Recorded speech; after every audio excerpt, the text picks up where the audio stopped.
La célébration au Burkina de la seconde quinzaine de l'année des journées d'engagement patriotique et de participation citoyenne, des journées, comme je vous le disais, pour rappeler à nouveau le citoyen burkinabé à son devoir de contribution à l'édification d'une nation souveraine, des journées pour aussi faire vivre dans les mémoires les actes de patriotisme des dévanciers.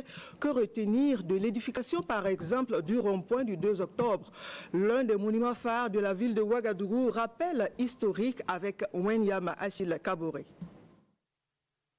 Rond-point du 2 octobre.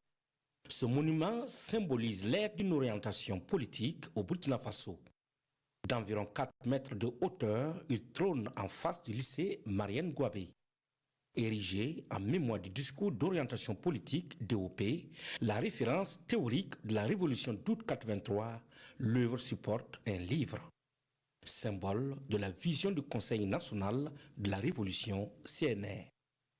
Le dit livre sur lequel est écrit en blanc discours d'orientation politique, de même que sur le tronc du monument, est ouvert sur 3 artères. Situé à ce carrefour, ce rond-point est l'un des points principaux pour accéder au centre-ville.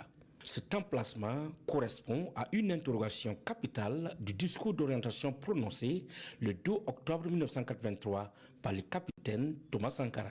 D'où sommes-nous venus et où allons-nous? Ce sont là les questions de l'heure qui exigent de nous une réponse claire et résolue si nous voulons marcher hardiment vers de plus grandes victoires, avait dit le président du CNR. Ce monument rappelle à la nouvelle génération ce discours mémorable consigné dans les annales de la Révolution. Aujourd'hui encore, le rond-point du 2 octobre, inauguré le 2 octobre 1985, soit 2 ans après le discours d'orientation politique, fait partie des monuments qui évoquent l'ère de la Révolution et reste un repère de la politique du Burkina Faso.